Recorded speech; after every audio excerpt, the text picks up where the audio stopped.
All right. Thank you, everyone, for joining us. It is the 13th of January, 2022. You all made it to Thursday evening. That's a good thing. And great weekend coming up ahead. So we are gathered here as the Commission, Mayor, and key staff of Athens-Clarke County to talk about the American Rescue Plan Act and our state and local recovery fund strategy and timeline. So we've spent many months coalescing around a few key areas of interest and investment, and had both some opportunities in work sessions, agenda setting meetings and voting meetings, and then some key strategic retreats to do some planning. And staff have done a great job putting some meat on the bones of figuring out how we get direction. And so we're going to walk through that. So this will include both some steps and some timelines. And I think we're going to come out the other end closer to realizing some of the things that we want to see on the ground for residents of the county. So really excited about this, and glad you are all with us. So Manager Williams, I'm going to turn it over to you so you can introduce the program. Thanks, Mayor. And as Mayor said, we've got a presentation tonight. What I'd like to ask, there's a lot to it. If I could get through it all, and then I fully expect that we'll go and dive into each of the areas that you want to and spend the time that you need to get through it. But it sort of is like a big jigsaw puzzle, so you need to understand all the parts before we start going after and trying to parse out what we might do. The end goal is to perhaps, if y'all are ready, go ahead and begin to designate how to use these funds, for certain areas and perhaps even some certain amounts, so that we can begin processes of working with the community to deploy the funds. So with that, Mayor, I'm going to share my screen if I can.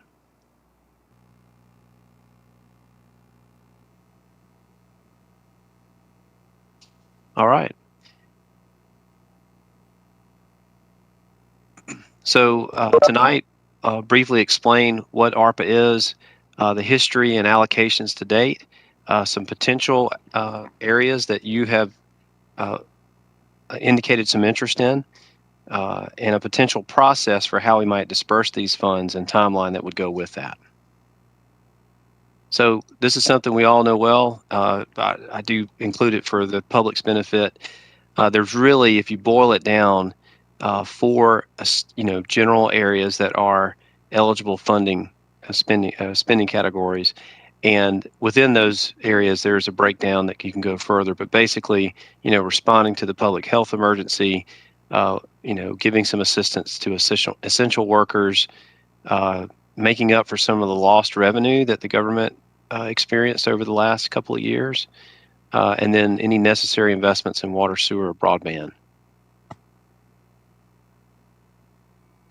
So I won't read all of these, and of course this will be on the website for folks, but it was only 10 months ago that, and I know 10 months is a long time and a lifetime really in what we lived through this past year, but just 10 months ago the ARPA came into being, and one of my last bullet points is just a week ago did we get the idea of what the final rule would look like. So just gives you some inclination of what the federal government has struggled and how to give the guidance on how to spend these funds. It's just come out after 10 months. But very quickly after it was passed, we learned that Athens-Clarke County government, both a city and a county government, collectively received about $57 million of ARPA funding. We've had various presentations about that. One of the first expenditures or commitments of the allocation of funding had to do back in June of last year when the Commission voted to use about $2.2 million to help balance the budget. And then we actually received our first tranche of money later that month. The next, and I'll summarize this in a later slide, but the next allocation of funds came in the form of vaccine incentives in a partnership with DPH. Last fall, we began, and I've got a copy of this pro forma, trying to anticipate how we might spend those funds to engender some conversation with y'all about the direction you'd like to go in. We even brought in one of our external auditors to come tell you the best that they could tell as we were trying to figure out what the federal government was, which direction they were heading in. You've had a couple of retreats along the way where you've talked about youth development and other topics. November was the next most significant allocation of funding, where it went towards employee premium pay and bonuses of $8 million. We had a couple more follow-ups and retreats in early November and December. And then in December, you made another significant allocation for homeless encampment, eviction prevention program, and more vaccine incentive programs. And again, just last week, we finally released the final guidance, which does not actually take effect until April 22nd. But at least we know now what we're dealing with. So just a summary here, this is a slide that might help everybody keep up with all of that. This is the 4 major areas of expenditure, and under those are sub-bullets of how you've spent funds to date. And all of them, obviously, eligible expenditures under this, what they've given us. So we've done some public health emergency, we've done premium pay, we've used some revenue recovery funds. With respect to infrastructure, however, you've directed that we not use up to date any of the ARPA funds for infrastructure purposes. Staff did ask your approval to submit some applications to the state of Georgia for some of their ARPA funding, and we've done that for water, sewer, stormwater, which is a eligible expense, and broadband. So all 4 of those potential uses we have applied for from the state, and we're waiting to hear back on that. So again, the 4 eligible categories, this is looking forward. These are some of the areas that you've talked about in our numerous retreats. Homelessness, affordable housing, small business assistance, and youth development. That seems to be where most of your focus and attention has coalesced around those 4 areas. There are, obviously other relevant areas, some things that we've talked about, continuing that annual $2.2 million that you started last year into the next few years. I recently brought up life cycle funding as something that is a need.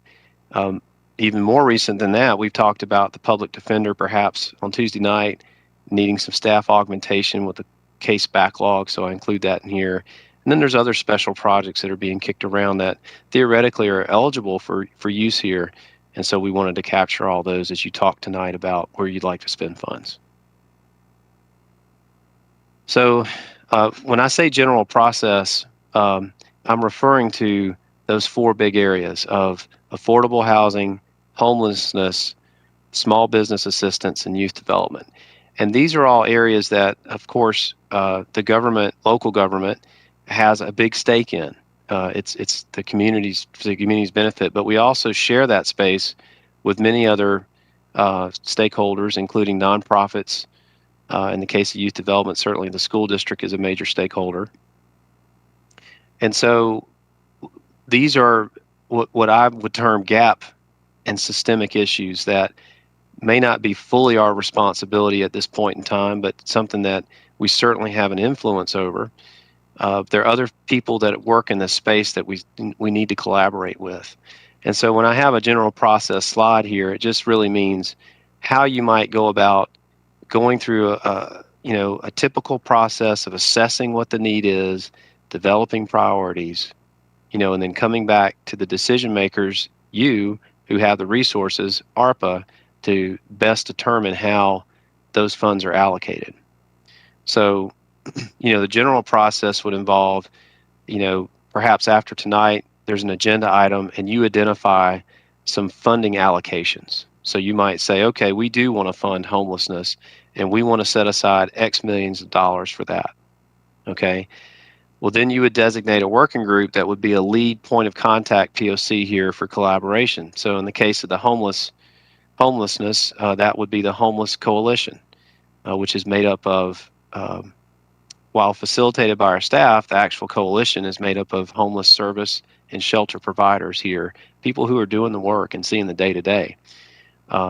We would pay for the creation of a strategic plan, a facilitator to come in and work with these outside groups and get public input to come back to you with a strategic plan for your acceptance. And I think it's very important to say this. We are not creating a strategic plan, say, for homelessness to answer the question, how do we spend our ARPA funds? Okay, we would be creating a homelessness plan that answered, what can we do regardless of funding source? What interventions can we partner with others? If we have scarce resources, how can we apply those to actually reduce homelessness in Athens-Clarke County? So ARPA is a piece of the puzzle, but it is enabling us to go ahead and kick off a more robust discussion, given your direction on how we can come up with a list of interventions, prioritize them, and then you help us decide which ones you want to fund.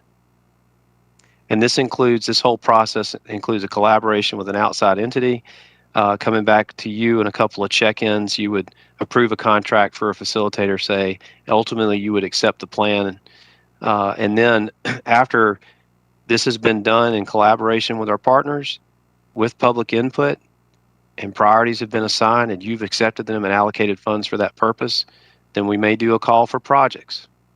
So I'll give you for example. So let's say that one of the outcomes of either the affordable housing plan or the homelessness plan is the need for more permanent supportive housing. So that goes through, and that's one of many priorities that are listed, and that's one that the group recommends and that you accept, and then you allocate a certain amount of funds for that purpose. So let's say it's $1 million. So then we would go back out and do a call for projects. And anybody that provides permanent supportive housing could come forth with their ideas and concepts in a very transparent way and apply for those funds. And then we would use, theoretically, the working group that you designated of stakeholders to help evaluate those and then come back to you with recommendations for the funding. And in that evaluation of projects, that's where we would definitely use an equity tool, and that would be part of the scoring rubric that we would put forth for your consideration to fund the projects. So it's a multi-step process. There's check-ins with you. There's check-ins with our and guidance from the working group. But that is something that's common to several of these areas that I'm going to go through very quickly. So with homeless prevention, I mentioned the Homeless Coalition as a lead advisory group. And really, this is a 5-year strategic plan to reduce homelessness and strengthen support systems for the unhoused residents. So that's the general idea of what the plan would do. And this, by the way, is a plan that you've already asked for in a resolution last fall. And we were wanting to get to a point of seeing how that might intersect with the affordable housing plan as well. And there's some general strategic plan steps we'd look for here. Obviously, community engagement. We'd want goals and strategies. We'd want to find some interventions. We'd want priorities to be developed by knowledgeable folks that are doing the work, recommended to you for your consideration and adoption. And there would be implementation timelines and costs associated with that. And then the other thing that's, I think, common to your resolution was that, the temporary sanction and homeless encampment was meant to be for, 22 months or so as a bridge to getting us to a more permanent solution on how to deal with our unhoused residents. So what does that look like? And I want to remind everybody that there's an urgency out there for sure. There are people that are hurting and need help in our community.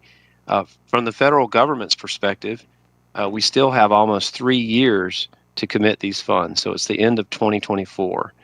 And then you actually have until, I think, the end of 26 to spend the funds. So that being the case, every day is precious, every month's precious. But what we think that a certain amount of planning on the front end would be helpful to making sure that those dollars are spent as wisely as we can.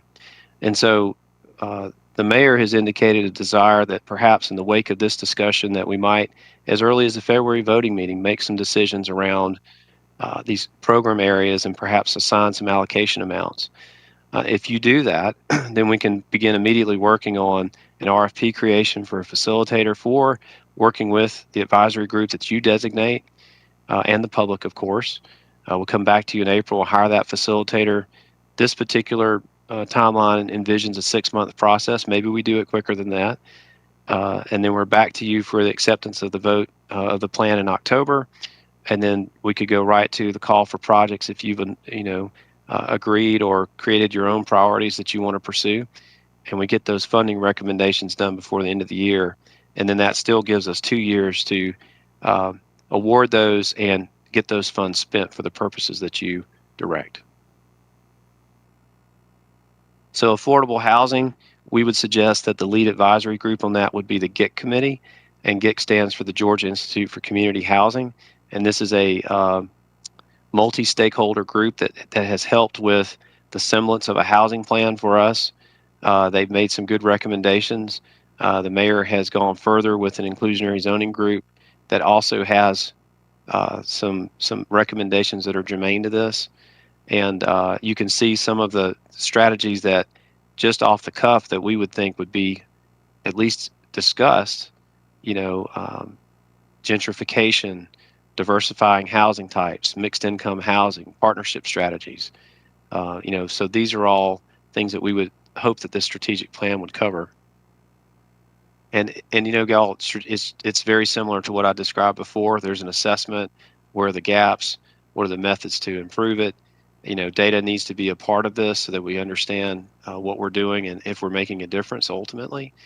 And those goals really need to be based on what we know and have now and what our partners think the needs are. And really all this, I won't go through this. This is about the same timeline that I just showed you with the 6-month strategic planning. And hopefully by year's end, we would have funding recommendations approved. Small business assistance, the lead advisory group we would suggest for that would be the Joint Development Authority. And of course, you created that a little under 2 years ago to respond, within a couple of months of the pandemic's onset with the resiliency funds and loans were put into the community. And then shortly after that, with the CARES Act, grants were offered. And they've done a very good job of helping to respond. And of course, as an authority, they have flexibility that the government doesn't have at making awards. And we would say that we would look to them for an assessment of need as well. I mentioned their past administration, successful administration of loans and grants. Y'all also have been talking about an economic development center as part of the Costa Building, perhaps. And I have a slide about that here in a minute. And then Commissioner Thornton shared earlier today a document from the National Association of Counties, or NACO, that was a summary of the final rule that was issued last week. And there is some further guidance on what would be eligible activities under small business, which include, rehab of commercial properties, technical assistance, business incubators, support for micro businesses, including financial, childcare, transportation costs. So there is some real, or technical or in-kind assistance. So there's some real meat there for small business assistance that we might defer to the Joint Development Authority to help bring back some priorities for you to consider. And I want to take a break here. I know Mayor Gertz has been in discussions with the leadership at the school district on some ideas for youth development. So I'll briefly stop and turn it over to Mayor Gertz to share some of the fruit that he's been able to talk about. Thanks, Manager Williams. I appreciate that a great deal. We've talked about some elements of this, actually in very high level concept with the school board the last time we met with them. We had a couple of fruitful meetings with school district administrators before the holidays, kind of during that whole same arc of time in the autumn. I had lots of engagement with the grassroots and nonprofit-based youth support community as well. And so last week we had a real kind of workshop heavy nuts and bolts meeting with district personnel, and then we have a follow-up next week. So among the things that we really want to do is formally engage those community partners that I mentioned a couple of minutes ago to highlight needs and opportunities for youth support, likely with some focused program goals and logic model. in discussion with the school district, we've really honed in on that middle school age band as an initial concentration, given that that's something of a fork in the road in young people's lives. What we would do from there is really develop a schedule and meeting protocols and expectations in conjunction with the community organizations. So there'd be ongoing case management. One of the things that is true when you're working with young people is you really want to think strategically and longitudinally. I just was looking at some research this morning that that I think was done through the Boys and Girls Club a few years ago. And what they determined is that, if you have only short-term support of young people, that really can be even a negative influence on their lives, because challenged young people have often had that fly-by-night experience with probably caring people, but who didn't really stick with them for very long. And so what we really want to do is create a very long-range, very solid, very connected dynamic so that school district personnel, parents, and family support, community support people, and the nonprofit sector really are all in communication. So with that in mind, we create an application process for interested organizations. Funds would be awarded and they'd initiate programming. And as Blaine mentioned at the top of this, we've got 5 years that we can expend these dollars in. And so within the first couple of years of this 5-year arc, we would also be doing some evaluation of facility and space needs for organizations, because I know that that's one of the things that we've heard from many folks that are needed. And then we'd simultaneously be working with the Community Foundation and other partners to develop a long-term financial and operational sustainability model, because we want to think about this not just as a 5-year opportunity for young people, but a 10, 15, or generational opportunity. And so we would be in that time building and then utilizing a long-term case management system. The school district already has a platform for that kind of interaction. And so we think we can build right on top of that. So really excited about this possibility. Again, I'm meeting with district personnel next week, and then this will be a subject of conversation at our joint meeting with the school board on the 31st, that Monday. That's planned, at least at this point, Omicron and all related phenomenon allowing for the school district's new facility on Prince Avenue. Thanks, Manager Williams. Okay, thank you, Mayor. So this is difficult to read, but this is the pro forma that I spoke of that we've talked about at several of the retreats, and I'm going to talk more about the Costa Building and some other projects here. But just the end story here is based on what's been spent, and if you chose to continue the $2.2 million budget supplement over the next few years, that leaves you about a little over $5 million for homelessness, $5 million for homelessness, $5 million for affordable housing, $5 million for small business, $5 million for youth development, and then there was $5 million sort of in a future needs category. That was the last. There was no weighting or emphasis put on that. It was simply taking the money that was left and dividing it over those 5 areas. And I think Mayor Gertz in a minute will share. He had asked y'all for some thoughts on, how we might reallocate those funds across those areas. So I'll turn it over to him in just a minute. But before I do that, and I saw that Commissioner Thornton had her hand up, but if we can, Commissioner Thornton, you may have joined us late. We were going to try and go all the way through, and then we'll go back and to each of the areas and talk about, answer your questions there. That'll be fine. I think it probably will fit in with the mayor's opening. That'll be fine. Yes, ma'am. Thank you. So this is another, the Costa Building, which is the building next to City Hall that we have SPLOST funds to renovate, and y'all have most recently approved the preliminary plans and hired a construction manager, and we're coming back to you, not this cycle, but next with the guaranteed maximum price to move that forward. One of the things that we had been talking about over the last year or two were who would actually occupy those buildings. The SPLOST doesn't speak to that. The funds are there just to renovate the building. And so, Mayor Gertz, I think you had most recently posed a suggestion for the Commission's consideration that will ultimately come in the form of an agenda item for approval. So Mayor Gertz, I'll turn it back over to you. Thanks, I appreciate that.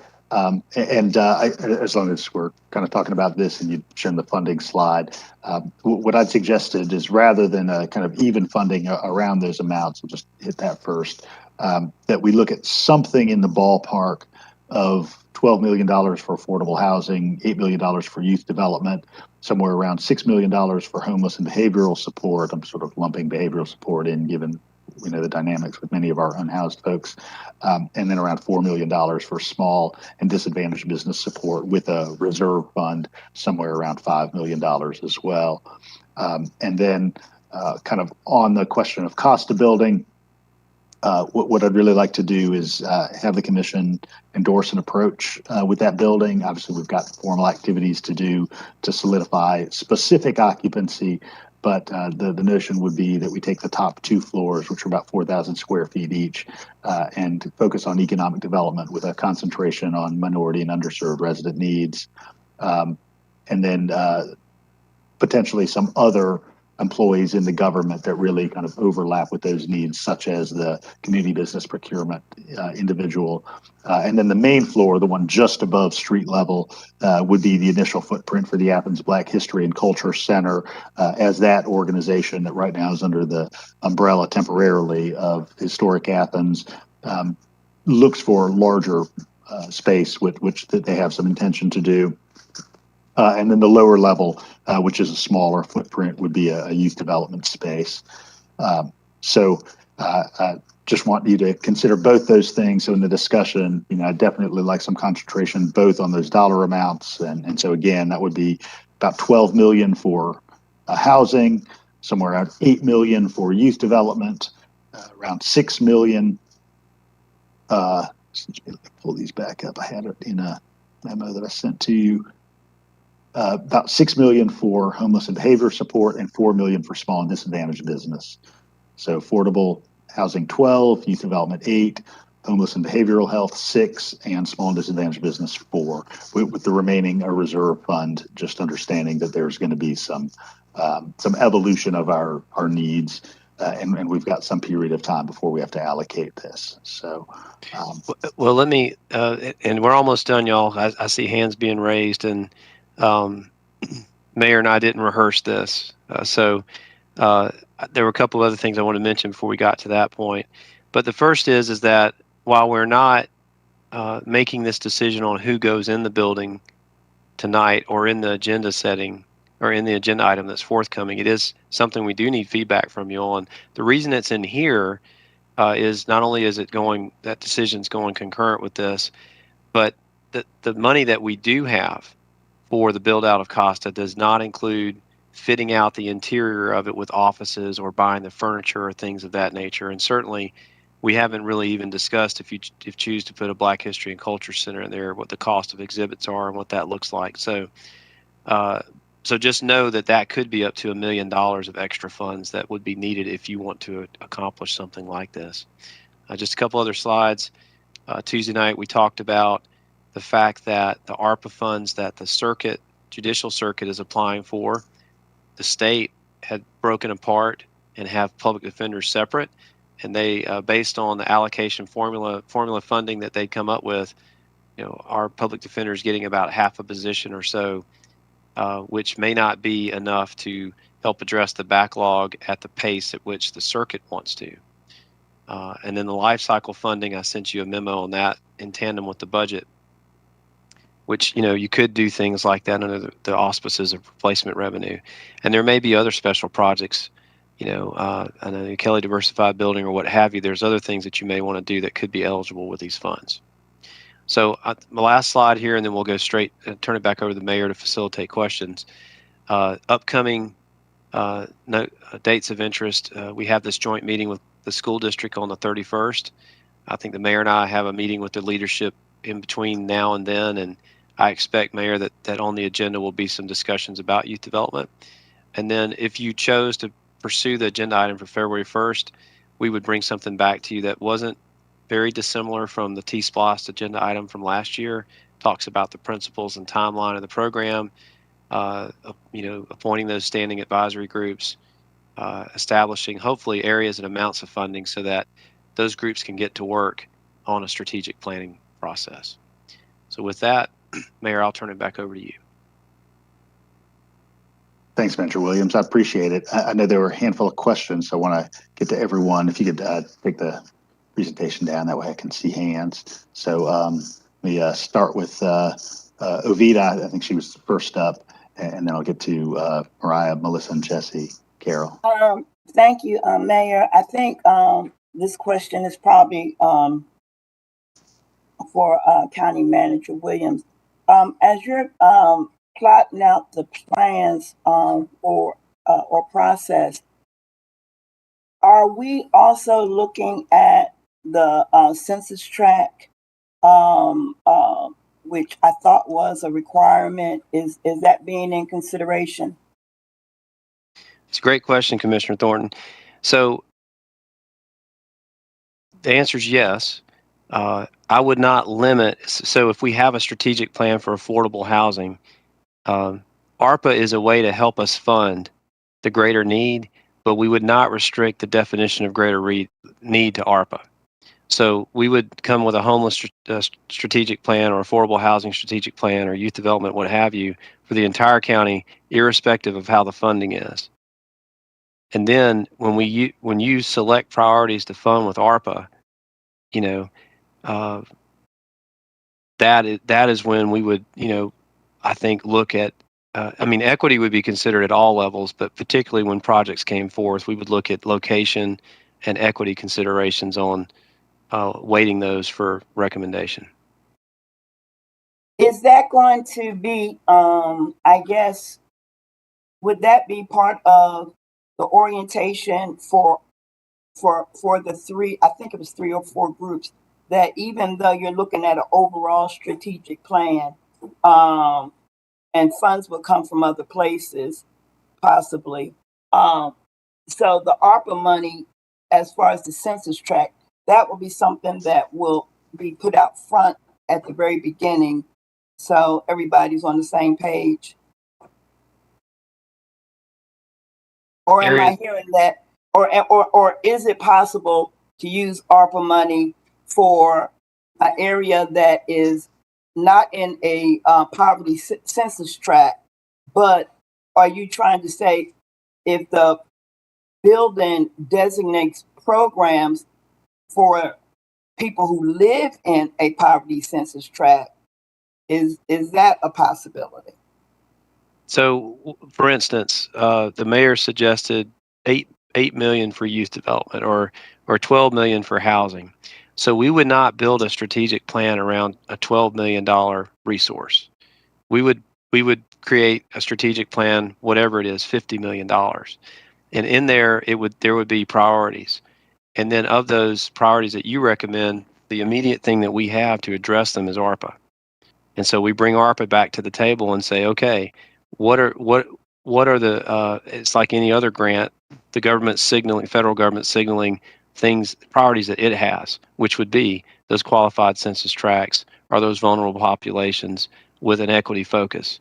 And so that's when we've gone through an objective view of what the true need of the community is, and we come back to that, whatever millions of dollars that you've proposed, then we would layer in the federal, those thoughts about those census tracts and equity and all those things, because that will be our first pot of money that we can spend. Well, I guess a better example to me, is when we were talking about the Costa Building. That definitely would not be in a poverty census tract. So that's where I'm trying to get to. But okay, it could attract programs and people who are low income and from low income, but the physical building is not in a low income census tract. Thank you. I better understand your question now. I appreciate that. So you do have a good degree of flexibility on how you book these funds. And when I say book, what eligible category we put them under. So for instance, you're right. I think that any reasonable person, if a minority business, so the economic development business center would serve all businesses. But as the mayor said, there'd be a focus on minority business, so a certain number of folks would come there. But remember, under the revenue replacement, we can use those funds. We can replace our revenues and then spend them on normal government services. Okay, and you get to decide what those get spent on, but they don't have to. Those funds aren't held to as high as a criteria standard as the rest of the eligible categories, if that makes sense. So you've got some flexibility with the funds, and from what I gather from finance, we lost a considerable amount of money due to the pandemic, according to the federal equation. So then, actually, if the building repairs, okay. So if the building repairs for the Costa Building is not necessary, it could be used because we've lost money, and that makes it eligible for ARPA. Yes, that means that we can pay ourselves back for money that we lost, and once we've done that, we've satisfied ARPA. And then we can turn and spend those funds. Now, there are restrictions on those funds. We can't pay debt. We can't bolster the pension. There are some restrictions, but the latitude there is much greater. So case in point, the mayor mentioned the potential of a Black History and Cultural Museum. That really doesn't fit within the other eligible categories. But under revenue replacement, it can. It's the renovation of a building, and it's for a cultural use. So we've got some flexibility, and we're acutely aware of what the spending eligibility requirements are. Okay, thank you. Thanks, Avita. Mariah? Thank you, Mr. Mayor. I had a couple of suggestions as well as questions. The first was with regards to small business assistance, and I just wanted to reiterate an idea that I had or articulated at one of our retreats of expanding this category to effectively be workforce assistance. You know, small business owners are workers, but also they employ a lot of people who may have been put out of work for business closures or gotten sick during the pandemic, and thinking more broadly about how to support not just business owners, but also employees. I think with that, it would be ideal if any grants or fiscal supports provided by businesses be conditioned upon living wages and paid time off for employees, as well as I think we should accept proposals that might help workers more broadly. I know the Economic Justice Coalition has been working on something that is tailored specifically towards helping employees, and so thinking about that side of things as well.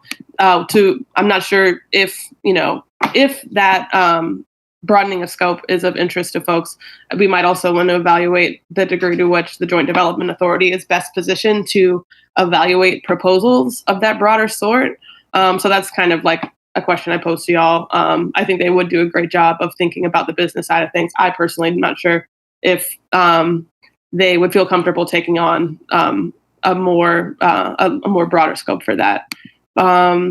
I had a question about the reserve fund. Are we foreseeing that to be for operational needs of the government? Could that be tapped for public health needs that may emerge? Are we foreseeing that to kind of be a fund available for both? In my intent with the kind of notion of a reserve or set aside fund, it definitely wasn't for general government operations. So we've already allocated some funds simply for general budget coverage. Okay. It was much more this specific resiliency and community building kind of activity that's enumerated in those sort of four more specific categories. It may be the case that I'm speculating a little bit, but we get into the small business work and we say, well, listen, really, if we want to expand small business support to include a workers center or some kind of advocacy office, we're going to need a little bit more than $4 million. So we want to allocate an additional $750,000 of that reserve fund to that activity.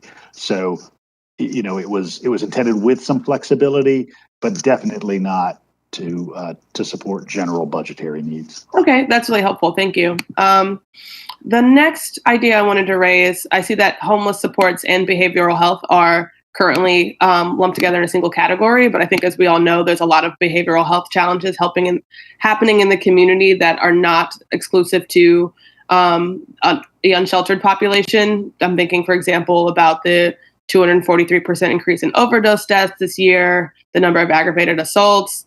And so thinking about behavioral health challenges as perhaps its own separate category. With two particular things in mind, I'm not sure if the Homeless Coalition would be, I'm sure they would bring a lot of expertise to conversations of behavioral health more broadly, but they might not know exactly how to tackle all of them. And perhaps in lieu of that, or, I welcome other suggestions. We already have the Justice Task Force. I'm sorry, I always flub the name, but we already have a team assembled of folks that work within the criminal legal system, and also looking at some of the core drivers of behavioral health problems in our community. And so perhaps that could be an already existing crew of folks that could evaluate what some of ways we could tackle some of those behavioral health challenges. So that's another idea, maybe splitting that up into two. Maybe, in order to make it work, funding the behavioral health side at a different level rather than splitting that funding in half. But yeah, we can work through that if folks are interested in that.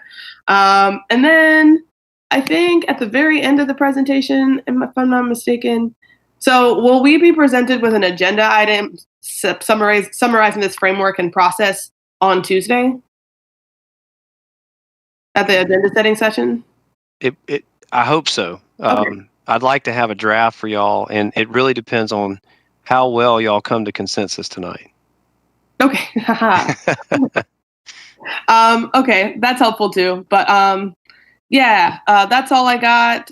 Thanks for answering those questions, and I'd be happy to kind of summarize some of my thoughts in an email if I talk too fast again. So thanks. And obviously, we've got a couple weeks between agenda setting and voting, so should there be some finessing, or again, just based on kind of what you provided, Mariah, if folks say, okay, listen, we really want something in the $2.5 million range for behavioral health, separate and on top of $4 million for homeless. I think us as a body, beginning that conversation tonight and then over the next couple of weeks, moving forward with an agenda item with some target amounts. Be good. And I've got Melissa up next. Yeah, I have a couple of things. First off, the Costa Building. Have we been presented with any kind of, bare bones out proposal from Historic Athens for an African American cultural center? And do we have any indication of what kind of materials they have to put in the center? No, we are, and that's a great question, Melissa. We are very early in this, and again, in the inceptual conversations with a small group of private individuals that have been kind enough to invite me to be part of the conversation, they know we want to start something in the near term, but we want to grow that thing so that it's its own facility ultimately at some point. But 4,000 square feet would at least be enough space to provide a first footprint, but no notion of, are there digital interactive displays? Are we talking about more sort of static kind of traditional museum displays?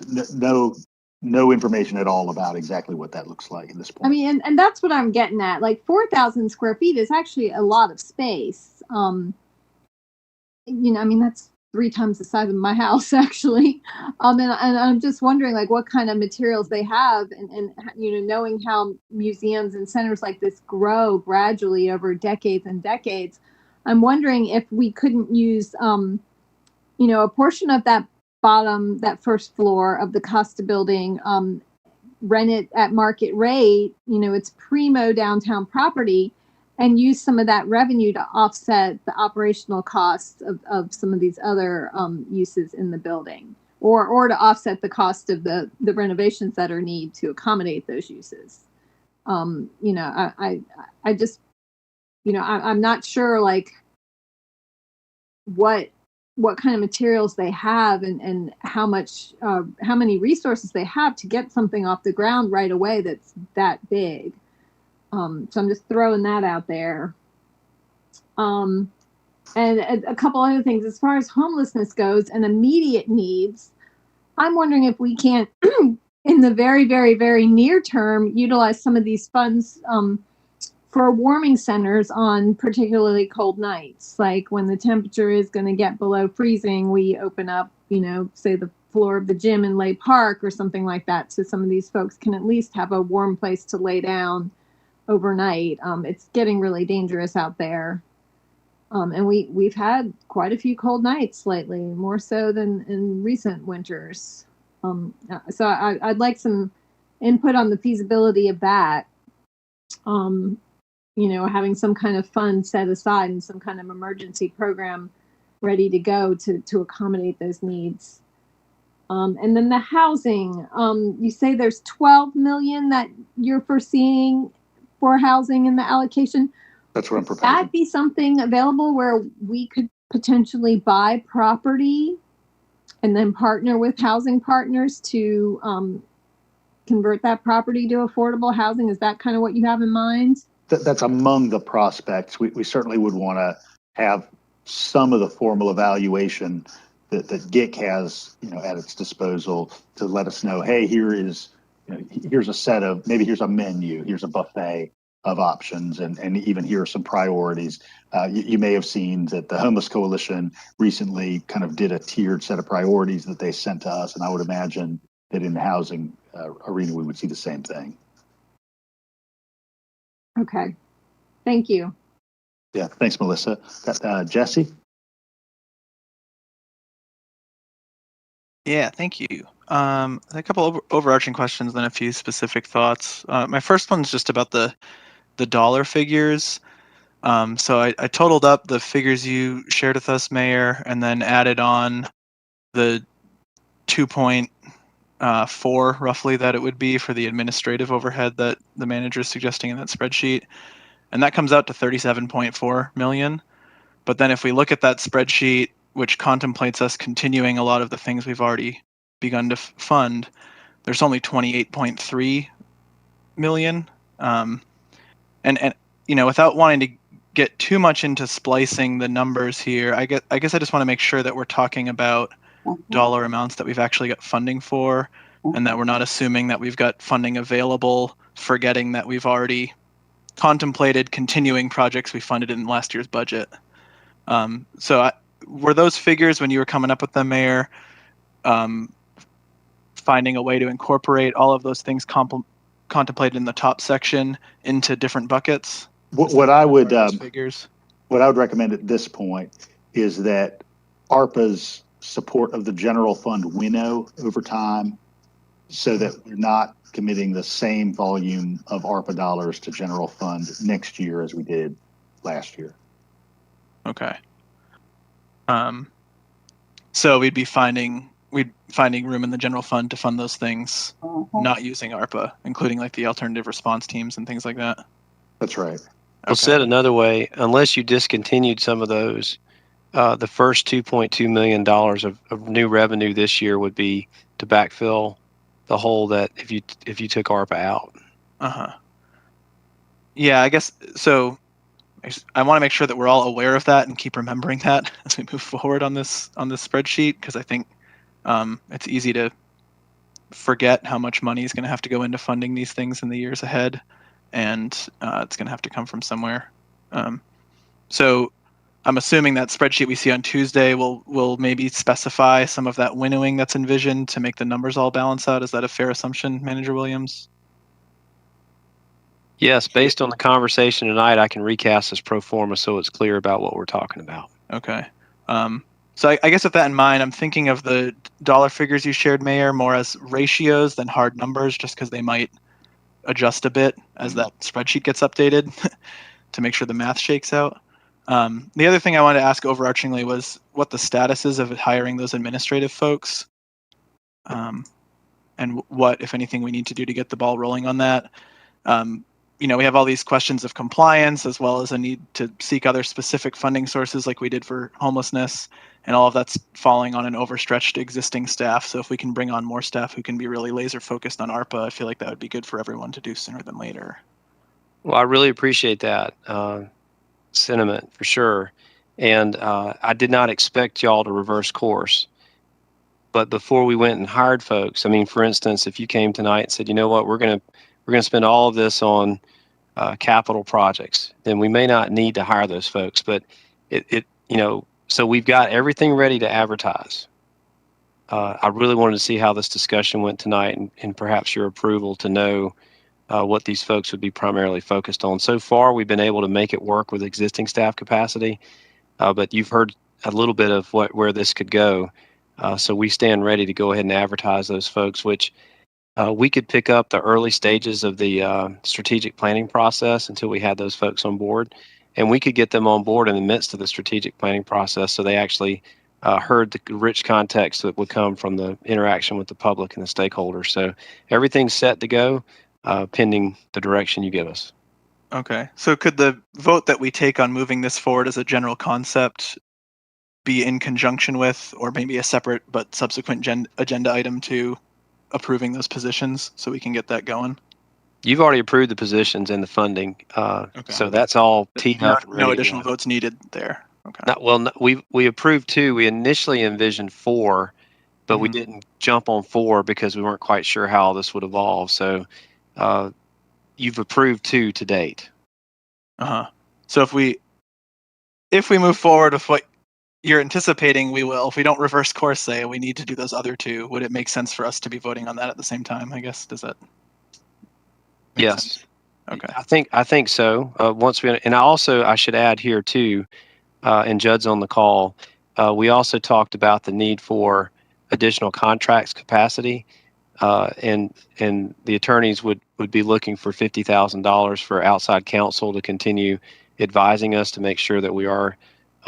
There's been a lot of great and excellent questions that have come up from all sides, areas of the community on how we're spending these funds. And so that would be another resource that we would want you to approve as well. County Attorney Drake, did I miss anything there?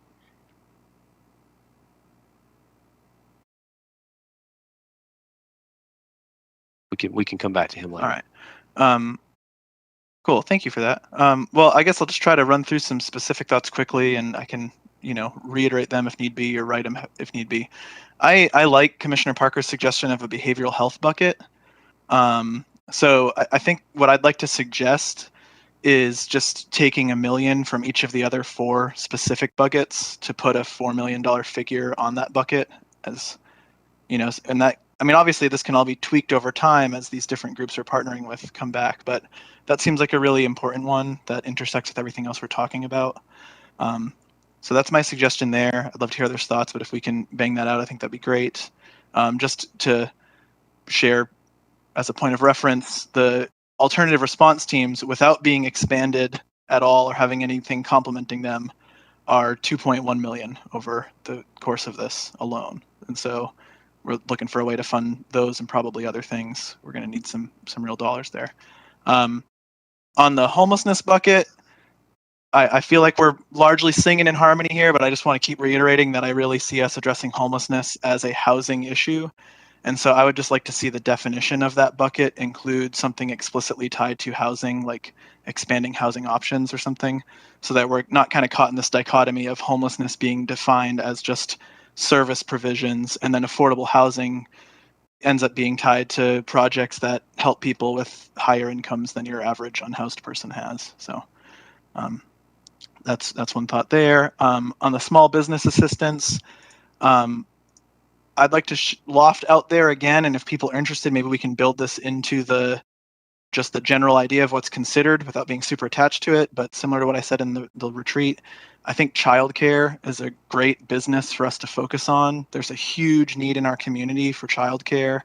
I really think that we could spend all the money on that, and it would actually be a game changer in a lot of ways that, again, intersects with all this other stuff we're talking about. So I'd love to see that considered as like the type of business that we're either supporting by incubating new businesses or businesses to grow, or by like essentially giving vouchers to low-income people to get childcare through existing providers. And then I'd also like to echo Commissioner Parker on the points they made on a wage floor and some other criteria being tied to this. I personally don't think that just focusing on small businesses is enough. businesses can be better and worse regardless of their size. And so the fact that they only employ a few people, to me, is a good criteria, but not the only one. I think we also want to be making sure that they're treating those workers well and paying them a decent wage. And then, so I guess, Commissioner Parker was talking about broadening the scope. I would say maybe specifying the scope in that regard. And also, I'd really like us to see us look at cooperative businesses. So insofar as we're looking at businesses that go beyond childcare, I really think worker-owned co-ops is a great thing for us to focus on. That can be a real game changer if we're thinking of transformative ways to use this funding that thinks long-term. And then the last thought I have for now is on the youth development bucket. I have concerns about who the point of contact is going to be on this. Like, the other buckets seem to be associated with an organization that's like quite small or has like an easy go-to person. And I think of CCSD as this fairly large and arcane institution that's experienced a lot of turnover. And I'm just concerned about them being like the partner, or it's like them plus an ambiguous community orgs. So maybe if we can find a way to define who's going to be that go-to person, that, maybe we and CCSD can pick someone, I'd like to see us specify that a bit better. I'm not sure that needs to hold up anything we're talking about here today. That just keeps sticking out to me. And the other two things that stick out to me under youth development, and I'm not going to pretend like I'm the expert here. You know a lot more than I do, Mayor, and a lot of the folks that you've worked with, but I would love to see us use a definition that's broader than just middle school aged, to look at older young adults, including, I think a lot of youth programming really ends for kids at 18 and really changes for kids at 18, especially if they're, hit with charges or something. And so looking at young adults that even extends into those later teens and very early 20s seems really important to me. And two phrases I'd love to see used in our language around youth development are violence prevention and restorative justice. Like, to me, those are just, while those are kind of buzzwords or whatever, they're good ones, I think, to kind of capture the angle we're trying to take with that bucket, or at least that I'd like to see us take. So thank you. Thank you. I appreciate it, Jesse. Go ahead, Carol. Okay. I have specific points that probably can be addressed in the most part pretty quickly. One, on the homeless coalition as a point of contact, I did have two lengthy conversations before the holidays with two of our homeless providers who reiterated to me that the people who make up the homeless coalition right now are not the providers. So I would like to make sure that we include some of those actual providers in that point of contact. And I'm willing to follow up with that, if any, with Kelly later on. The second one is in the discussion of the facilitators. Was that a facilitator per one of these issue areas? That's just a very concrete one. They were in that process that Blaine was going through. It was like hire facilitator. Facilitator for youth development, for these. Is it for part-time? Yeah. Or generalist. Sorry. For, Are you speaking specifically about what the staff that might support youth development, or the administrative staff that we were talking about? No, I'm talking about in those outlines of how the thing went, the timelines. It was like hire facilitator. Yes. Page 9, slide 9. Were those like facilitators? I mean, the way you said hire, it made me think that these were contract people, not the admin people. They would be contractors, yes, consultants that would come in just for the strategic planning and facilitate that process, and then they would exit. And would that be a different person, a different group, or would it potentially be the same like group or organization or person? I mean, would they be generalists facilitating, or would they have focus areas? Well, we'd, and because we'd be paying them with ARPA funds, there'd be an RFP involved, so we could put whatever background experience, I would hope they would, have some subject matter expertise and not come in with an agenda or a boilerplate, but have enough to ask critical questions of the stakeholders, the people that are providing the services, to come back and really challenge them to come back with some good interventions. That's okay. And this, just to clarify all this in my head. And who would those, I think in one of the responses to, I think it was Jesse and the admin positions, would those be the people who would be the like the main people in charge, the point person in our staff to work with these POC groups and facilitators to get it all logistically set up, people recruited, making sure they get out there? Okay, yes, I see it, shake head. Okay, 4 on the youth development, here's one thing is that we still have this money from this year's budget, and now we're like, it's 6 months and we'll be out of this year's budget. And we've been talking to people about using this money, and I was wondering if there's some way we could, I don't know, streamline this, move forward with some of this, do the process a little bit, I don't know, somehow get some of that money out into the community, and somehow incorporate the same kind of coalition as well.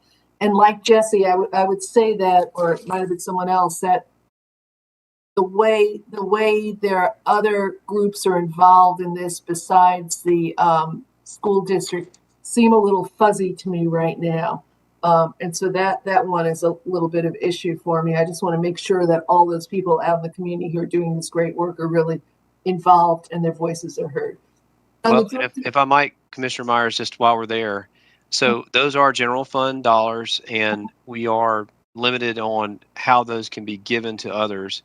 I believe a good bit of those funds have been used to help continue to build out the teen centers thus far. And what I will do is follow up with an update on how that's coming along and how much money has been spent and not spent. That would be helpful, because I had previous to you saying that, I thought none of that money had been spent yet or allocated. So that would be very, very helpful. Youth development. Oh, what kind of money does the school district have in ARRA funds that they would be contributing? Do we have a number on that, or how much? Yeah. Right now, the school district has 7 personnel that they are funding through ARPA funds that are these community liaison positions. And so I believe they anticipate continuing to fund those, and they would be the school district on the ground point individuals to connect other school staff to the nonprofit and community-based orgs that are doing youth development work. And you were asking a little bit ago about what that relationship looks like. At an envisioned initial gathering or gatherings, the school district would, with us, sit down and invite all of those youth-focused orgs to say, hey, we know we want to see some defined outcomes. We want some clear metrics, and we want a logic model that defines how we get to those. And so with that in mind, we are then going to build an application plan so that you can apply for funds wherein you demonstrate how you are going to, and I think Mariah and Jesse sort of hit this earlier, how are you going to reduce violence? How are you going to increase social cohesion?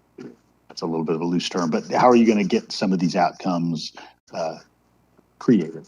Okay, that makes sense. I'm just putting this all together.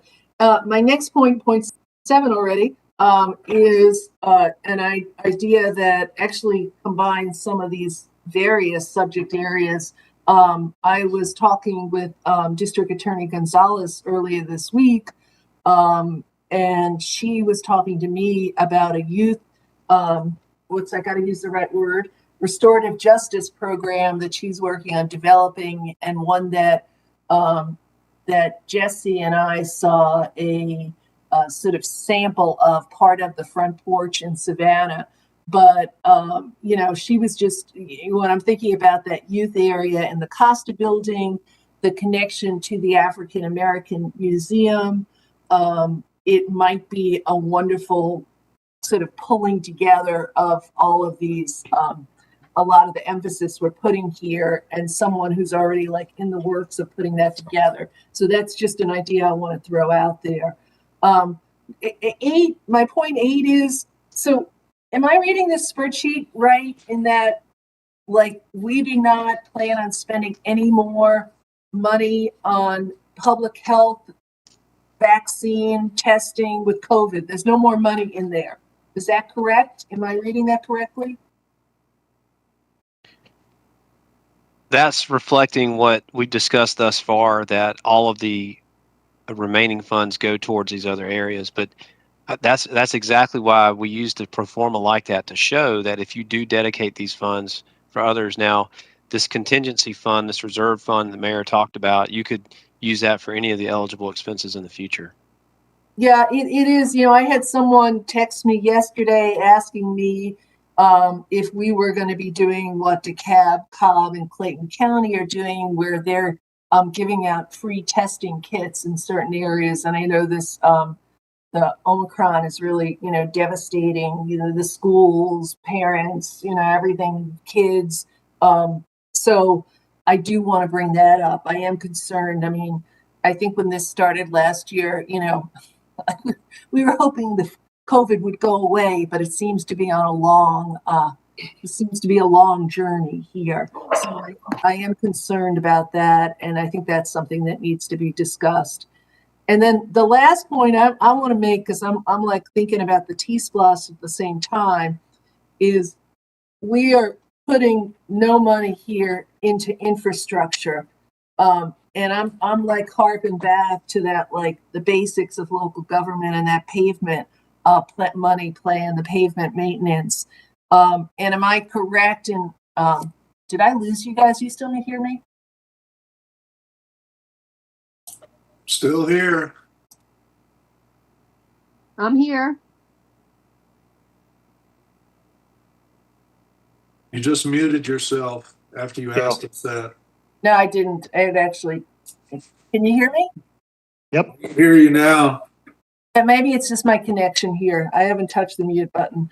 But in terms of the money for the for pavement maintenance, am I correct in thinking that we have possible buckets of the general fund, T-SPLOST, and this ARPA money? I'm not saying we're using it. Is there some other bucket source of money that I'm not thinking about?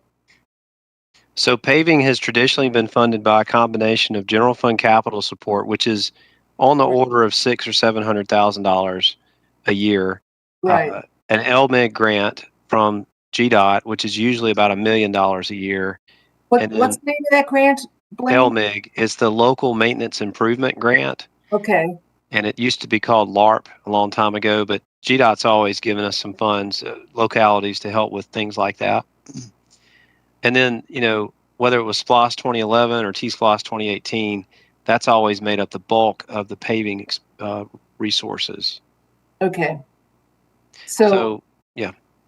That's all. I just want to, what I'm in the back of my mind is that other discussion. And so, as in that document you sent us out where it was talking about the SPLOST, the ARPA, the different federal funds that are coming in, just in terms of the SPLOST, just in terms of this basic infrastructure.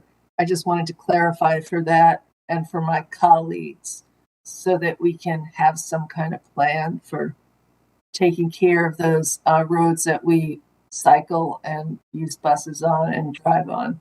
Anyway, thanks. That's it. And Thanks, Carol. Mr. Mayor, if I might real quick, just say to qualify Commissioner Meyer's question. So if you were to use it for paving, say, then we would again accept it as revenue recovery and then expend it back out as, a normal governmental expense. So that's how that works. Thank you. Thanks. Had Russell, who I hadn't heard from yet, and then I'm going to circle back to Vita and Melissa.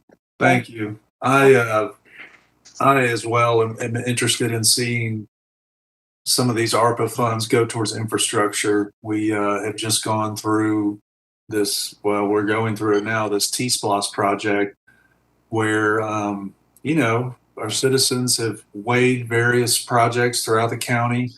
And of course, we're going to vote on this in February. But for me, it is concerning that there isn't one T-SPLOST project anywhere near the 5 Points area. I know the 5 Points intersection has been proposed for improvement twice now through SPLOST cycles, and it's been passed over both times.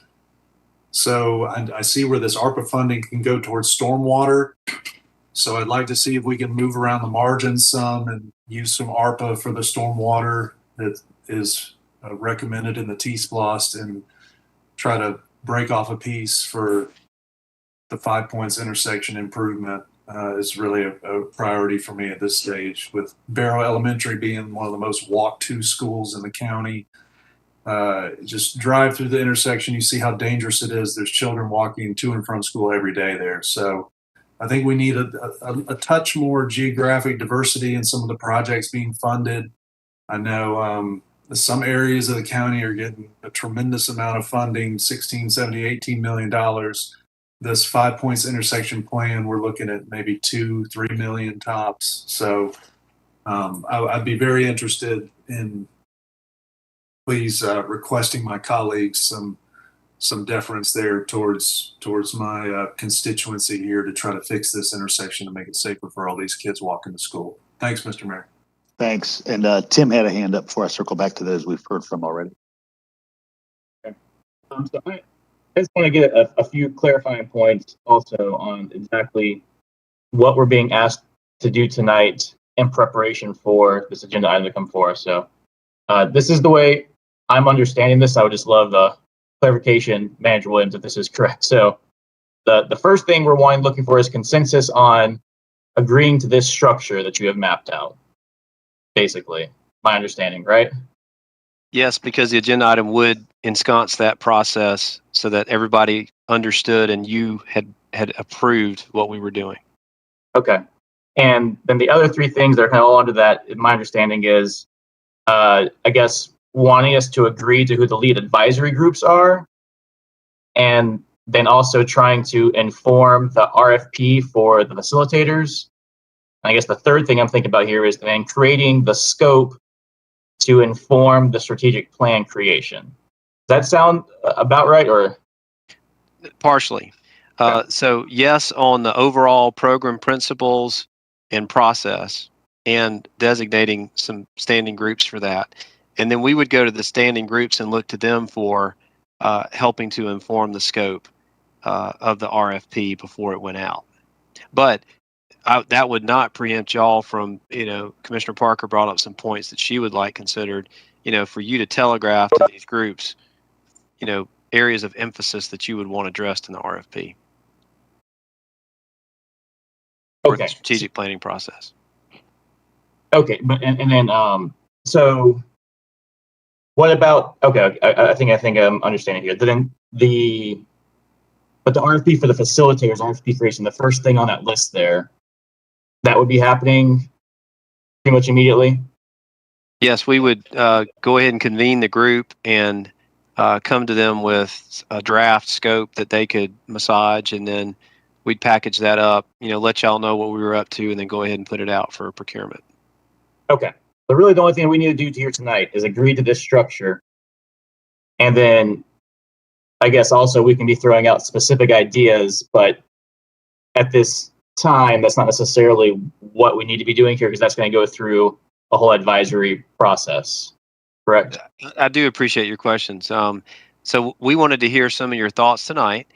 We will put together an agenda item that captures what we hope is a consensus. I think one of the main things walking out of here is, and I have a slide, Mayor, that I developed based on what I heard you say, and it starts with what the mayor initially suggested. It doesn't ignore the rest of y'all, but Mayor, you could use that to help gain some consensus on how the funding's allocated. And Commissioner Denson, that would be something that we'd be looking for some feedback on that would inform the agenda item on what areas and how much you would like to allocate for that. Okay. All right. I appreciate the clarification. So I will say, first thing then, I do think this structure looks pretty good.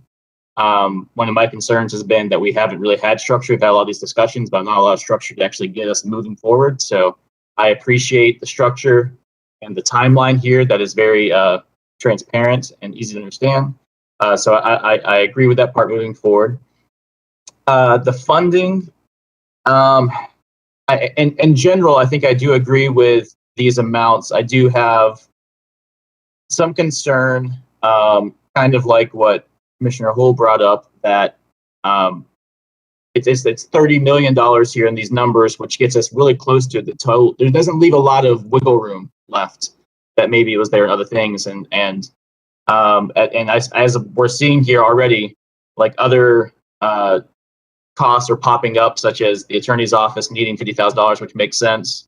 And it seems like there's just there might be a lot of things that we're not quite sure of. And so I would want to make sure that buffer bucket that we have there is maybe a little bit more substantial. I do agree with breaking out behavioral health and overall community services, whatever that's going to be, as separate from homeless services also. I think I'd be okay, like pulling down, if we're going to break it out, pulling down homeless services to 4 million, and then taking even amounts, I guess, from, or percentage amounts from the other ones to make another $4 million bucket for behavioral health. I think that makes a lot of sense. And I guess if we're just having a bit of a loose discussion also about some of the ways that we'd like to see this funding used after we've gone through this process, when it comes to the small business development, I do agree with Commissioner Parker and Houle about trying to get this to somehow prioritize on higher wages, employers that pay higher wages. And I guess I had a question to Attorney Drake. First and foremost, if we can do that, and then if we can, I would like to see maybe doing some kind of tiering that was based on, like, if you were a business that did pay everybody above a living wage, that you were able to get a higher amount. So then maybe we're actually incentivizing employers who do pay under a living wage to all of a sudden increase their wages, that they could actually be able to get more, then maybe being a little more productive in that way. And I'll say I do share, going back to the lead advisory groups, which I understand now that that's not maybe concrete here, built in stone, but all of the other groups are organizations that aren't receiving their own American Rescue Plan funds, but CCSD is. And that does strike me a little bit weird that we're going to put one of the lead advisory groups, a group that's already receiving a very large amount of ARP funds themselves. And so if we're going to go that process with them being the lead advisory groups, I do understand the logic there. I guess I would like to see a commitment from CCSD to put in some kind of equal amounts into the bucket that we're working with. I think that would be a much fairer way that we move forward, making sure that everybody's money is being used properly and most efficiently from both institutions. And I also would like to see that broaden up besides just middle school age too. I didn't really see that in the presentation, but wherever that came from. And then two more quick things on the childcare. I agree with Commissioner Houle, and I think that could fall into youth development or the small business. I think actually like highlighting the fact that all the programs that we're going to want to do in ways that we want to spend this money probably aren't going to fit just neatly into one bucket. There might be overlap into a few of these things too, so that there might need to be flexibility there. And the last thing is for the small business development, I do want to see the way we're talking about that broadened. Because one of the things I would like to see using this funding would be another batch of the Arts and Community Resiliency Awards that we did with the Athens Council, Athens Community Arts Council, which we gave $5,000 to artists to be able to produce local art, and that was able to help them get funding to make it through this. We have a lot of artists and musicians that live in this community, and they aren't necessarily their own small businesses, yet they also desperately need to have some financial help too. So that's my last thing. Thanks, Tim. Anyone else who hasn't spoken before I circle back? Let me get Ovita, then Melissa and Jesse. Thank you again, Mayor. I'll try to be brief. I would like to remind commissioners about the President's Executive Order 13895 and making sure that we're reaching out to the underserved and communities of color and underserved communities. So I would I think Manager Williams stated that the Economic Development Joint Authority was going to be the point organization for small business. I would like to also suggest to try to be intentional that we have representation in these decision-making roles that is diverse. So I would like to suggest that the Northeast Georgia Business, Black Business Chamber work with the economic development in developing the process. I've been meeting with them every Wednesday, and we're meeting regionally with all the southern states. And there's a lot of resources and a lot of contacts and different things going on in Florida and Alabama that may be helpful as we move forward with this ARPA money. So I do think wherever we can, we should make sure those directing these groups are there's diversity there. And so to connect with that, I know we talked about the Costa Building. This is a good time also to revisit Town. There was some ideas about a museum. Maybe the Town committee could be working with the Historic Preservation Group. So I think we're not going to get diversity if we're not intentional with it. So those two groups are already working in these areas. And I will agree, I think even with the school district working with youth development, I really do hope we have a point organization or a point committee or a point group because, several months ago, we had a fairly large turnout of speakers that talked about the work they're doing every day with no pay, from football to tutoring and to mentoring. And we got to make sure we include that. And the only way we can include it is that we be intentional about diversity. So I'm recommending that we work also with the Northeast Georgia Black Chamber. We gave them $500,000. They did a good job with it. The Town, right now, everything that we've done with them has only been in words only. This would be a good time to put some action behind our words and to make sure that we find a way to include those organizations and groups that are working with our youth every day. They're not in the school system. They're not working for the government. They're doing it because of their knowledge, expertise, and love for these kids. So I would like to see those, well, really it's two things, but the third thing is just a thought. Thank you. Thanks, Commissioner.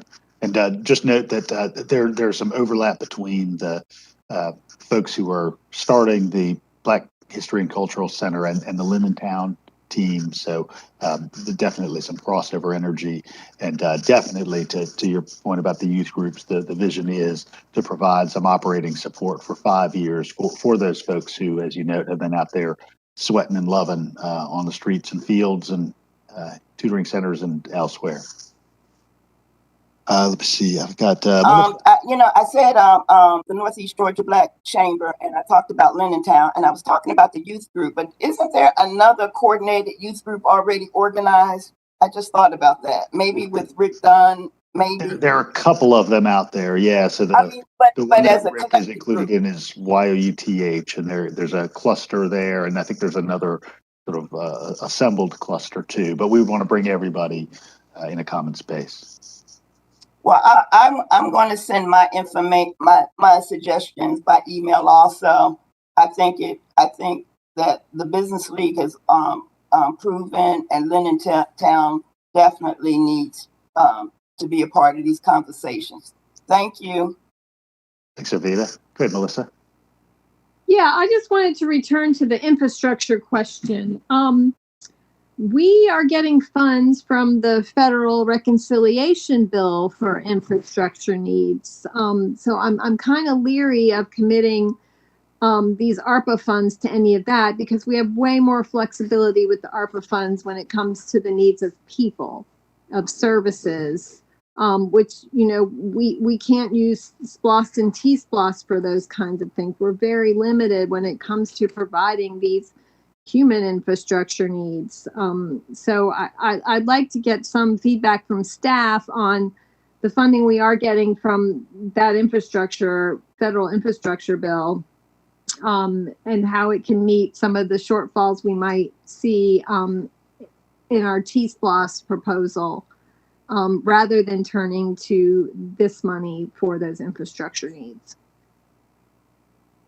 Manager Williams, I know staff has been tracking that bipartisan infrastructure bill, and I know things are relatively preliminary. Some of these are application-based funds, and then some of those funds that are somewhat more certain are going to be flowing through the state. So I know there's limited information. I don't know if there's anything else you want to provide. I appreciate that, Mayor. And as a matter of fact, just yesterday, Jacobs used one of their folks that's a legislative liaison to kind of break down the infrastructure bill for us. So I do have some additional information I can give you on how the federal government's channeling those funds through the states.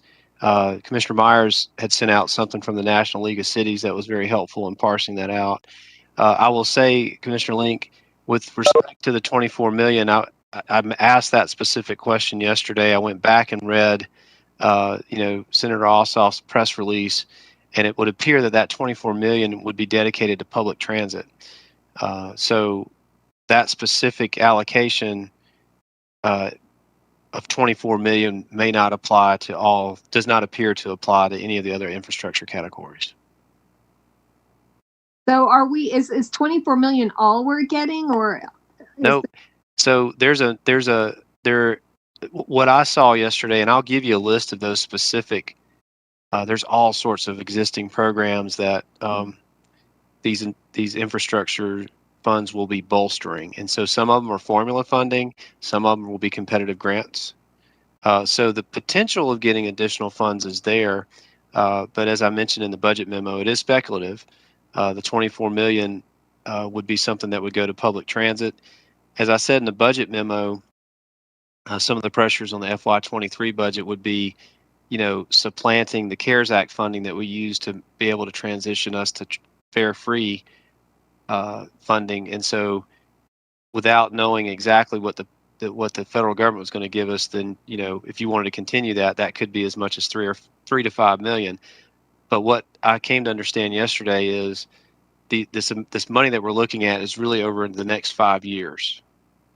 So according to Senator Ossoff, more information coming forward that we should get an additional 24 million from what we've gotten at least 24 million, let me say that, over the next 5 years for transit. Okay. So that will relieve some pressures on the general fund, but doesn't really speak to the life cycle. Okay. All right. I had, Jesse up as well. Thank you, Mayor. Kind of echoing Commissioner Link. I don't really like us dedicating a bucket for infrastructure with this money for two reasons that also parallel hers. This is an opportunity for us to do really transformative things that we can't usually use local funds for, and that we don't usually have this influx for. I think if we want to be talking about where we have shortcomings in our T-SPLOST project list, we should be talking about that as we hone in on the T-SPLOST project list, rather than just trying to divert that conversation to here. Again, with the infrastructure bill coming down the pike, I mean, we don't know how all that's going to shake out, but we know that there is going to be money for infrastructure, whereas we're unlikely to see money of this nature come before us again, certainly in this quantity. So I'd really like us to focus on the kinds of things that we wouldn't otherwise be able to do. I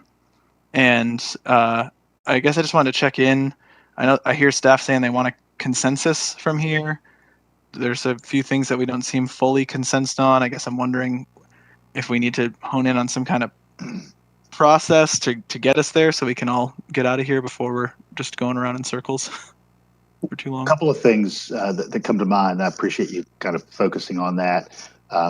Certainly, I've heard a lot of folks talk about having a discrete behavioral health bucket that's distinct from homelessness. Obviously, we know there's some overlap, but there's not total overlap. So that seems an area of interest. What I might also suggest, given I think a lot of your really good suggestions, is that in phraseology of lots of workspaces, we quote keep some powder dry, and so maybe I think you mentioned this, Jesse, proportionately keep those numbers in sync, but maybe use some slightly lower numbers just to have more of a contingency or more of an unallocated bucket, given that we may have some other needs that emerge that are particular to community needs beyond what we're able to normally provide in sort of pre-pandemic times. So those seem like, I think, great suggestions, widely voiced. And the other note is that it seems like everybody largely is supportive of the process or structure questions. My only quibble with staff around what they provided really is the timeline in a couple of areas. I'd like us to much more quickly get to some recommendations, say from the Homeless Coalition and other homeless providers, and see a more like 3-month planning time frame, April, May, June, maybe, rather than that extending through September.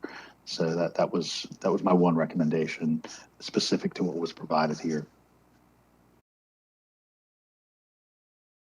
And so, Mayor, did some of the language suggestions that people were making, do you think that can just be captured in an updated draft without us having to hash all that out through?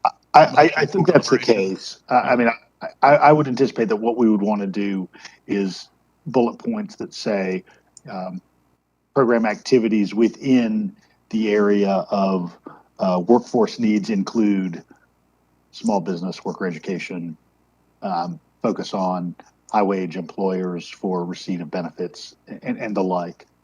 Okay. And what would you or Manager Williams suggest as a good way to follow up if when we see that agenda item come through? I'm sure we'll all have little things that we'd like to tweak or add or something. So without having to get into some kind of storm of CDOs, what do we think a good process is to who do we funnel those suggestions to? I guess is maybe my question. Well, ordinarily, we would come forth with a staff recommendation, and y'all could work together to modify that. I wouldn't feel comfortable taking individual commissioner responses and baking them into the agenda item, because not everybody may agree with that. So I think what we would do is take the best of what we heard tonight, give you the basic agenda item, and then y'all can modify it from there forward. Okay, in the form of a CDO, essentially. Just go through the process, and I'm guessing that we're thinking by email rather than in another meeting. Is that? I'll defer to the mayor. So a couple of things we could do. I mean, certainly,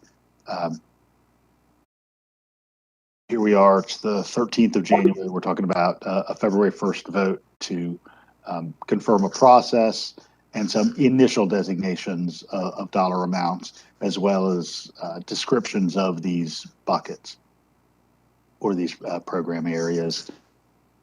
I anticipate we probably could get there by the 1st of February, but I would hope that worst case scenario, we would be ready to finalize this with a vote at a special called session 2 weeks later if we needed a little more time. I mean, I've been a little frustrated that we haven't been able to come to program design and execution on this. And I think we appropriately have maybe stepped back to think broadly about community needs, and that's counter to what I've seen in some other communities where they very rapidly deployed some funds, but maybe done so in a way that's not going to be sustainable or to the long-term support of the community. I think what we are doing is kind of creating that more longitudinal supportive dynamics. That I'm glad for, but I don't want to delay very much more. Commissioner Thornton. Sorry. My last thought is, I feel like if people have things they really want to see, like I know Commissioner Edwards, I'm guessing he hasn't changed his mind since Commissioner Lincoln and I spoke up. So I don't know if like some of these kind of bigger questions, is it worth it for us to kind of go through people making motions that we can just kind of vote on? I mean, they're non-binding votes, I guess, but just to kind of gauge the room and get a sense on some of those things that are, so we're not going going around and around forever.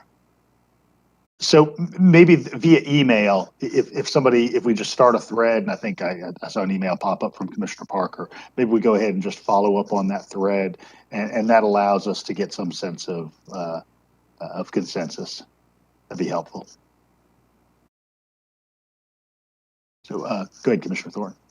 Mr. Mayor, if I might, I think we just need to be careful that we're not actually taking votes via email and that we don't get into that. I think showing our preferences perhaps, but when we start saying, well, I'm for that and against it, that could be problematic via email. Well, I'd definitely be interested in kind of some of those thoughts about process. Just say, yeah, process sounds good. Program areas I want to see include bullet points X, Y, and Z. Go ahead, Avita. Maybe you could do another survey, Mr. Mayor, like the commission, like the committee stuff. Yeah, that's definitely a tool we could use. Avita? Thank you. Am I the only one that really thinks that having diversity at the leadership or decision-making table is really important, if nothing else, but for perception? I didn't hear no comments, but am I the only one that feels that way? I don't think so, Commissioner. I think what I've heard is that, we want a process where everybody is in the room. And I think, as you mentioned earlier, we're being intentional about that. Well, if everybody's in the room, I get that. But I'm talking about at the, that point of leadership. There's always some. I would like to see us do more co-partnering ships with diversity in mind, and that's what I mean by intentional. So I'm just wondering if that's not that. When you're saying everybody's in the room, well, everybody also could be. I don't want to be sarcastic about it, but everybody. But I'm talking about being intentional in the leadership of whatever committee works. I don't think we are always inclusive, but I think sometimes it's because we just don't recognize that some folk are not in these roles of leadership, and we just need to make a space for them. So I would love to see us at least with the two groups, with the when we talked about the Costa Building and small business. We need to. I wish I could think of another key minority group with homelessness, but I can't. But yeah, so I would still like to see the Business League and the Linden Town Group be in some of these top roles. That's all. Definitely, and just as kind of we develop suggestions via email, definitely enumerate those. And if you have some specific models in mind, maybe that you've seen elsewhere, just reference or link to those. That'd be helpful. Carol, did you have your hand up another time? Go ahead.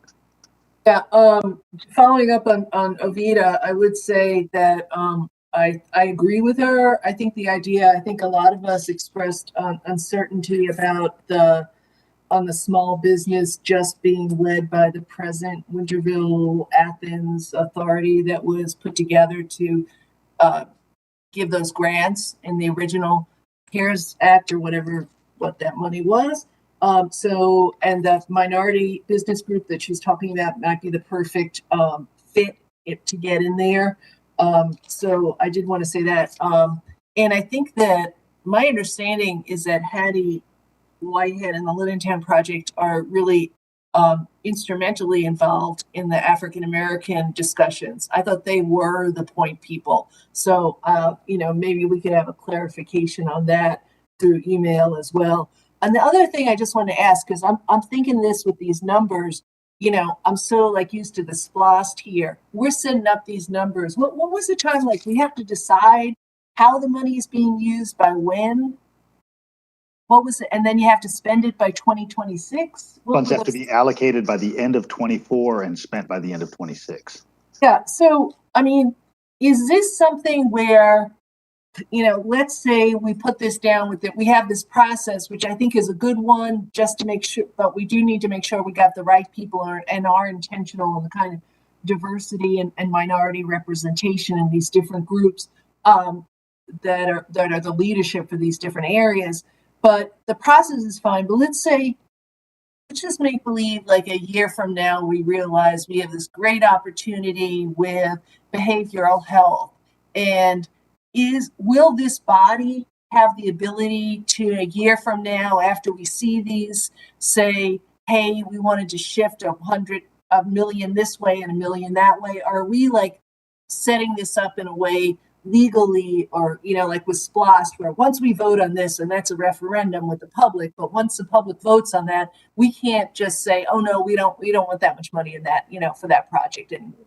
So could someone clarify that? I understand that we don't want to be fiddling around, like we want to be consistent and be real transparent with what we're doing. But do we have any leeway a year from now if we find out there's a bunch of money for this or that, or different needs arise? We have even a worse, let's say just the public health part, explodes in a way we can't see, and we need $3 million for that. So could you? That's definitely some of the rationale for having that reserve fund, is recognizing that not all of these needs are going to be understood today. But I think it's fair to say that these categorical areas have been ongoing community needs, and we recognize we do want to make a big footprint of progress in each of them. But legally, would we be able to move a $500,000? Let's say it was just 200,000 from one to the other, where you wouldn't be able to necessarily do that with SPLOST funds. I think the only issue is you're creating a little bit of an expectation, but as somebody pointed out earlier, there's going to be overlap here. You won't be legally bound to this decision. I will say that you've spent 15 to 20 million within the last few months, without really a plan for how to do it. So I think this is sort of an introductory placing of funds. I hope that we can communicate that. I would think just like SPLOST or any other major capital program we run, that you can transfer funds back and forth depending on what you see. I mean, you might find a lot of fertile ground in one category and not much in another that would cause you to want to, or an excellent opportunity could come up at the time. To the mayor's point, that's why you might keep your contingency fund so you don't come at any, denigrate anybody's expectations on this. But I would see y'all coming back. When you commit the funding at the end of this year, perhaps for specific projects, is when you're going to be committing. That help, Carol? Yes. Good. All right. I think we've got a really solid start. Again, if you just use the email that Commissioner Parker started, and just start a thread with, hey, just want to reiterate, I would like to see X, Y, and Z.